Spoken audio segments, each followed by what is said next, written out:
Hello बच्चों, mind map की इस सीरीज में आपका स्वागत है। और आज हम करने वाले हैं चैप्टर नंबर 4।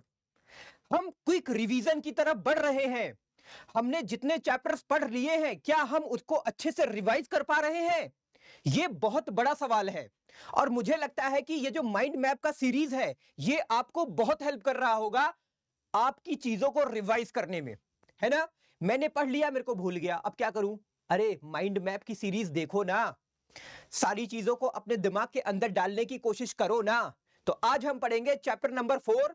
अगर आपको क्लैरिटी नहीं आती है तो मैं आपको बस एक बात सजेस्ट करूंगा कि जो हमारा वन डे वन शॉट चल रहा है ना, वो जरूर देखना।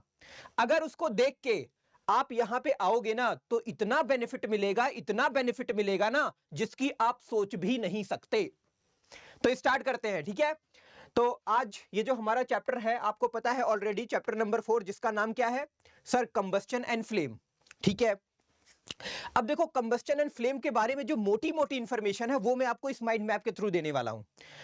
यहां पे सबसे पहला पोर्शन क्या है? That is condition for combustion. अगर मेरे को किसी चीज को जलाना है, मैं चाहता हूं कि मैं इसको जला दूं, ठीक है? तो मुझे क्या करना पड़ेगा? इसको जलाने के लिए आपके पास 3 ऐसी चीजें होनी चाहिए जो इसको जलाने में सपोर्ट करें। क्या होना चाहिए? पहला, आपके पास होना चाहिए कंबस्टिबल सब्सटेंस, मतलब जलने वाला पदार्थ होना चाहिए। भाई ये है, इसी को तो जलाऊंगा ना। बिल्कुल सर, इसी को जलाओगे। अच्छा ठीक है, ये तो फर्स्ट हो गया। दूसरा, प्रेजेंस ऑफ सपोर्टर। इसको जलाने के लिए कौन सपोर्ट करेगा? तो मैं आपको बताऊं, एक एयर है जिसको बेसिकली हम क्या बोलते हैं? दैट इज O2, यानी कि ऑक्सीजन। आपको पता होगा कि अगर मेरे को किसी चीज को जलाना है तो वहां पे ऑक्सीजन की प्रेजेंस होना जरूरी है। तो कहीं ना कहीं ऑक्सीजन क्या करता है? इस चीज को जलाने में सपोर्ट करता है। नेक्स्ट, उसके बाद है heating the combustible substance to ignition temperature. देखो, मैं आपको एक छोटा सा बात बताता हूं। सपोज दैट मेरे को इसको जलाना है, तो अब जलाने के लिए मुझे इसको एक टेम्परेचर देना पड़ेगा, है ना? एक टेम्परेचर देना पड़ेगा, और उस टेम्परेचर को अचीव करने के बाद ही ये जलेगी। अब ये टेम्परेचर जो इग्निशन टेम्परेचर होता है, मिनिमम टेम्परेचर जिसको पाने के बाद कोई चीज जलना शुरू कर दे, तो ये अलग अलग होता है। हो सकता है कि आप माचिस की तीली जलाओ, इसको जलाने में आपको थोड़ी देर तक माचिस की लौ को इसके नीचे रखना पड़े, यानी कि ज्यादा हीट देना पड़े। हो सकता है कागज के नीचे माचिस की तीली को लगाओ, तो क्या होगा? कागज तेजी से जल जाए।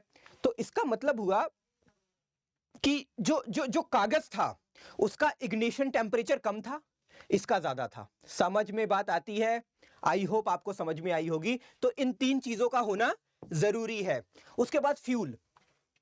Sir, what is the definition of fuel? तो बस आपके दिमाग में 3 चीज होना चाहिए। क्या? वो बहुत चीप होना चाहिए, यानी वो सस्ता होना चाहिए। अब ऐसा नहीं कि 1 लाख रुपए का 1 लीटर तेल आप ले रहे हो। अरे सर, पॉसिबल नहीं है। अच्छा, वो सस्ता होना चाहिए। उसके बाद प्रोड्यूसेस मोर हीट। आपको पता है फ्यूल का बेसिक काम क्या होता है? सर, वो अपने को एनर्जी प्रोवाइड कराता है। किस फॉर्म में एनर्जी प्रोवाइड कराता है? सर, बेसिकली देखा जाए तो हीट के फॉर्म में अपने को एनर्जी प्रोवाइड कराता है। यानी अगर फ्यूल ज्यादा हीट देगा तो इसका मतलब ज्यादा एनर्जी मेरे को मिलेगी। यानी कि अगर मेरे को फ्यूल की डेफिनेशन जाननी है, तो उसमें जो दूसरा पॉइंट है वो क्या बोलेगा कि जो भी फ्यूल होगा वो मेरे को ज्यादा से ज्यादा एनर्जी देगा या फिर ज्यादा से ज्यादा हीट देगा। समझ में आता है? अच्छा, उसके बाद थर्ड पॉइंट क्या है? अवेलेबिलिटी। अब ऐसा नहीं कि वो आपके पास अवेलेबल ही ना हो, है? अब मेरे को पता चला, मेरे को ना एक फ्यूल के बारे में पता चला सर, लेकिन पता वो मून पे पाया जाता है। अरे क्या फायदा है ऐसे फ्यूल का जो मून पे है और जिसको आप पा ना पाओ? यानी कि वो अवेलेबल होना चाहिए। तो इस तरीके से आप बोल सकते हो कि फ्यूल क्या है? फ्यूल एक ऐसा सब्सटेंस है जो चीप होना चाहिए, ज्यादा से ज्यादा हीट देना चाहिए, और उसकी अवेलेबिलिटी होनी चाहिए। समझ में आता है? जबरदस्त तरीके से आता होगा। आगे बढ़ते हैं। अब फ्यूल के बच्चों ना कुछ हार्मफुल इफेक्ट भी होते हैं। अब ऐसा नहीं कि फ्यूल है, उसके बड़े बड़े फायदे हमने देख तो लिए, लेकिन वो अपने को नुकसान भी पहुंचाता है। कैसे नुकसान पहुंचाता है? ध्यान से देखो। सबसे पहला पॉइंट यहां पे लिखा हुआ है, हार्मफुल इफेक्ट ऑफ फ्यूल। पहला है ग्लोबल वार्मिंग। आपको पता है बच्चों, आपने देखा होगा कि हर साल जो हमारा एटमॉस्फेयर है उसका टेम्परेचर बढ़ रहा है। तो होता क्या है कि जब हमारे एटमॉस्फेयर का जो एवरेज टेम्परेचर है, मतलब आप ये मान सकते हो जो औसत तापमान है। अब देखो, यहां पे कुछ बच्चे कह रहे थे सर अपने को ना आप हिंदी में नहीं देते, तो मैंने कहा ठीक है यार, मैं पढ़ाऊंगा हिंदी में और मैंने राइट कर दिया है इंग्लिश में, तो थोड़ा सा मैच करा लेना, ठीक है। अब औसत तापमान क्या होता है, हमारा अर्थ है, ठीक है, हमारा प्यारा सा अर्थ है। अब इसके एटमॉस्फेयर का क्या है बच्चों, एक औसत तापमान है ना। लेकिन हो क्या रहा है कि हर साल ये जो औसत तापमान है ना, ये बढ़ रहा है, हर साल बढ़ रहा है। तो इस घटना को हमने क्या नाम दिया, that is called global warming. समझ में आता है? ओके, नेक्स्ट हमारा है ग्रीन हाउस इफेक्ट। ये क्या होता है सर? देखो, जो ग्लोबल वार्मिंग है ना, that is result of green house effect. क्या होता है, बहुत ध्यान से देखना। आपको पता होगा कि जो हमारा एटमॉस्फेयर है वो क्या करता है, जब सन का रोशनी हमारे एटमॉस्फेयर में एंटर करता है या सन का रेडिएशन एंटर करता है, तो सन के रेडिएशन की वजह से हमारे अर्थ का जो सरफेस है उसका टेम्परेचर तो बढ़ रहा है, ठीक है सर, बढ़ रहा है। अच्छा, कुछ टेम्परेचर जो होता है बच्चों ना, वो क्या होता है, रिफ्लेक्ट कर दिया जाता है। किस पर्पस से, कि भाई तुम जहां से आए हो ना वहां पे वापस चले जाओ। बट कुछ गैसेस यहां पे हैं, यहां पे कुछ ऐसी गैसेस हैं ना जो इसको क्या करती हैं, रिफ्लेक्ट कर देती हैं अगेन। यानी ये टेम्परेचर बाहर निकलने की कोशिश करता है अर्थ एटमॉस्फेयर से, लेकिन ये जो गैसों का लेयर है ना, ये इसको वापस क्या करता है, रिफ्लेक्ट कर देता है, जिसकी वजह से हमारे अर्थ का जो टेम्परेचर है ना, वो हर साल क्या हो रहा है, इंक्रीज हो रहा है। सो अब इसके लिए ये जो गैसेस हैं, जो गैसेस की लेयर है, उसको हम क्या बोलते हैं, वो बोली जाती है ग्रीन हाउस गैसेस। इसमें सबसे बेसिक जो होता है वो होता है CO2। CO2 इतना खतरनाक है, इतना खतरनाक है कि ये कहीं ना कहीं इंसान की लाइफ को खत्म करने में एक बहुत बड़ा रोल प्ले कर रहा है ना। तो इस तरीके से हमने ग्रीन हाउस इफेक्ट पढ़ लिया। अब बात आती है एसिड रेन की। मैं आपको बताऊं, होता क्या है कि जो बारिश होती है, आपने सुना होगा कि अरे ये तो एसिड रेन है, ये तो अम्लीय वर्षा है, हिंदी वाले, ये तो अम्लीय वर्षा है। इसका मतलब क्या हुआ सर, समझ में नहीं आया। तो मैं आपको बताऊं, बहुत ध्यान से देखना। सपोज दैट बच्चों यहां पे बादल है, बहुत ध्यान से देखना, आप लोग एकदम क्लियर कर दूंगा, एकदम क्रिस्टल क्लियर करके अंदर तक डाल दूंगा, लेकिन आपको मेरे साथ बने रहना पड़ेगा, ठीक है। सपोज दैट ये क्या है, ये बादल है ना। अब ये बादल है, अब बारिश होगी, बारिश होगी सर, बारिश हो रही है। मैंने बोला कि ये जो बारिश हो रही है ना, ये एसिड वाली बारिश है। कौन सी बारिश है, एसिड रेन है। एसिड रेन का मतलब हुआ कि इस बारिश के पानी में आपको बेसिकली ये और ये दोनों एसिड के फॉर्मूले हैं। H2SO4 that is called sulphuric acid, HNO3 that is called nitric acid. ये क्या होते हैं, इस एसिड रेन में इन्वॉल्व होते हैं, जिसकी वजह से जो बारिश का पानी होता है वो अम्लीय हो जाता है। अब ये आते कहां से हैं, ये भी सवाल पैदा होना चाहिए। तो मैं आपको बताऊं, जितना कुछ हम लोग प्रदूषण क्रिएट करते हैं, सपोज दैट ये एक मैन्युफैक्चरिंग इंडस्ट्री है, यहां से धुआं निकलता है, और बेसिकली बच्चों हमारे इन्वायरमेंट में ना ये जो खतरनाक गैसें हैं, जैसे आपका सपोज दैट हो गया NO2, ठीक है, नाइट्रोजन डाइऑक्साइड। उसके बाद अगर मैं बात करूं सल्फर डाइऑक्साइड, ये क्या करती हैं, ये H2O से, किससे, क्या हो रहा है, ये H2O से, नाइट्रोजन डाइऑक्साइड, सल्फर डाइऑक्साइड क्या करती हैं, H2O से रिएक्शन करके क्या बनाती हैं, H2SO4 बनाती है, HNO3 बनाती है। यानी ये जो मैन्युफैक्चरिंग कंपनीज हैं, आपके व्हीकल्स के जो स्मोक है, इसमें क्या होता है, NO2 और SO2 होता है। ये ऊपर जाता है, बादलों में जो जो जो नमी होती है, यानी कि वाटर होता है, उससे रिएक्शन करता है, और रिएक्शन करके H2SO4 और HNO3 टाइप के अम्ल बना लेता है, जो कि पानी में घुला होता है। और जब ये वाटर में घुल के नीचे आता है ना, तो हम क्या बोलते हैं, अरे ये जो रेन हो रही है ना, दैट इज एसिडिक रेन। समझ में आता है? बहुत बढ़िया, आगे बढ़ते हैं हम लोग फटाक से। आगे हमारा है कि सर ये बताइए कि अगर मेरे को किसी चीज को जलाना है तो क्या करना पड़ेगा। तो मैंने बोला एक काम करो, पहले तो उसमें क्या करो, उसका हीट इंक्रीज कर दो, मतलब फायर के फॉर्म में। फायर का मतलब क्या होता है, फायर का मतलब होता है किसी चीज के हीट को बढ़ाना। उसके बाद एयर भी होना चाहिए। एयर क्यों होना चाहिए सर, क्योंकि किसी चीज को जलने के लिए आपको पता है कि ऑक्सीजन की नीड पड़ती है, यानी अगर एयर नहीं होगी तो उसमें ऑक्सीजन नहीं होगी, तो वो चीज नहीं जलेगी। तो क्या होना चाहिए, एयर होना चाहिए, फायर होना चाहिए, और एक आपको मैंने बताया कंबस्टिबल सब्सटेंस होना चाहिए, है ना। ठीक है।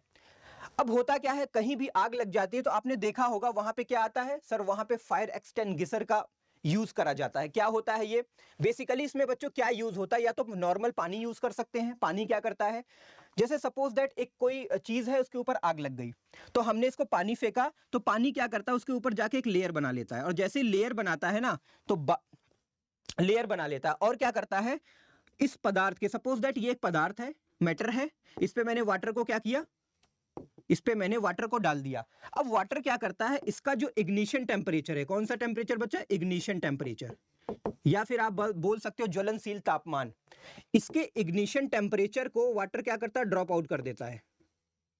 जैसे मैंने बोला कि इसको जलाने के लिए आपको 30 डिग्री सेंटीग्रेड का 110 डिग्री सेंटीग्रेड का तापमान देना पड़ेगा, मैंने बोला। लेकिन सोच के देखो, जब आप 110 डिग्री टेम्परेचर दोगे ना, तभी ये जलेगा। मेरे को बताओ, क्या ये 109 पे जल सकता है? नहीं सर। क्या 100 पे जल सकता है? नहीं। तो जब वाटर को हम इसके ऊपर डालते हैं ना, तो वाटर क्या करता है, उस इग्निशन टेम्परेचर को डाउन कर देता है। और जब डाउन कर देगा तो सिंपल सी बात है, ये जलना बंद हो जाएगी, है ना। तो वाटर का ये काम होता है। उसके बाद आपने सुना होगा कि सर ये जो फायर एक्सटिंग्विशर होते हैं ना, इसमें CO2 का भी यूज करते हैं। ये कैसे काम करता है, बहुत ध्यान से सुनना, बड़ा सिंपल है। सपोज दैट बच्चों, यहां पे ये क्या है, ये एक मैटर है। क्या है बच्चा, ये एक मैटर है और ये जल रहा है। अब मेरे को इसको बुझाना है, या फिर इसको मतलब बुझाना है, आप ऐसे मान सकते हो। तो मैंने क्या किया, इसके ऊपर CO2 की बारिश करना शुरू कर दिया। CO2 क्या करता है, सबसे पहली बात तो ये कि CO2 जो है वो ज्वलनशील गैस नहीं है, ठीक है, आप उसको जला नहीं सकते, ठीक है। दूसरी बात क्या होती है कि अगर ये जल रहा है तो इसका मतलब इसको बाहर से ऑक्सीजन सप्लाई हो रहा है इस मैटर को, क्योंकि जल रहा है, जलने का मतलब ऑक्सीजन सप्लाई हो रहा है, तभी जल रहा है। तो CO2 क्या करता है, इसके ऊपर ना एक लेयर बना लेता है, और जब ये लेयर बना लेता है ना, तो ये जो ऑक्सीजन है वो पास नहीं हो पाती और मैटर जो है वो बुझ जाता है। समझ में आता है? बहुत अच्छे से आता है सर। ओके, अब कुछ ऐसे सब्सटेंस होते हैं जिनको आप जलाओगे वो जलेंगे ही नहीं। कैसे, मेरे को बताओ। पानी को जला दो, सर नहीं पॉसिबल है। ग्लास को, अरे सर वो टूट फूट जाता है, बस जलता नहीं है। सैंड को, नहीं। तो this type of substance is called non combustible substance. समझ में आया? बढ़िया आया। Combustible substances. अब कुछ ऐसे होते हैं जिनको थोड़ी सी चिंगारी या थोड़ा सा टेम्परेचर आप दो ना, खट से जल उठते हैं।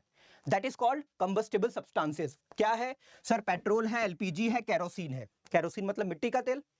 बहुत बढ़िया, आई होप आप लोग समझ रहे होंगे। आगे बढ़ते हैं। तो आगे कुछ भी नहीं है, इस तरीके से मैंने आपको एक क्विक रिवीजन करा दिया। ये वो रिवीजन है जो सबसे ज्यादा इंपॉर्टेंट है। आपका चैप्टर तो बहुत बड़ा है, लेकिन ये वो चीजें हैं जो आपके दिमाग में होनी ही होनी चाहिए, ठीक है। तो इसी के साथ बच्चों ये क्लास मैं ओवर करता हूं। आई होप आप हर एक बच्चे को बहुत जबरदस्त तरीके से समझ में आया होगा। अगर कोई डाउट रह जाता है तो मैं आपको दोबारा सजेस्ट करूंगा कि जाओ और 1 डे 1 चैप्टर नाम का जो सीरीज हमने शुरू किया था, उसमें चैप्टर नंबर 4 को अच्छे से पढ़ो। मैं आपको बताऊं, अगर उसको आपने अच्छे से पढ़ लिया ना, तो ये क्विक रिवीजन के लिए आपके लिए बहुत ही बेस्ट टूल साबित होने वाला है। और उससे भी बड़ी बात, मत इग्नोर करना इस चीज को। क्या? अभी इस PDF को मैं टेलीग्राम ग्रुप में डालने वाला हूं, तो जिसको लेना है वो लिंक में टेलीग्राम ग्रुप होगा, जाके ज्वाइन करे और इसको ले और अपनी पॉकेट में रखे, क्योंकि यही आपकी नैया बेड़ा पार करेगा, ठीक है। आई होप आप समझे होंगे। चैनल को लाइक और सब्सक्राइब जरूर कर देना, ठीक है। अगर तुम चाहते हो कि आप मेरे को लिए कुछ कर सकते हो तो लाइक और सब्सक्राइब जरूर कर देना, ठीक है। इसी टाइप की बहुत सारी चीजें, चाहे आपका बोर्ड का एग्जाम हो, चाहे JNV का हो, चाहे RMS का हो, चाहे सैनिक का हो, ठीक है, चाहे आपके कॉम्पिटेंसी चीजें हो, सब कुछ अगर आप चाहते हो ना कि चीजों से आप अपडेट रहो, तो इस चैनल को सब्सक्राइब करके इसके हर एक वीडियो को जरूर देखें, ठीक है। तो मिलते हैं बच्चा अगले माइंड मैप में। तब तक के लिए मस्त रहो, जबरदस्त रहो और खूब मेहनत करो। ओके, बाय बच्चा।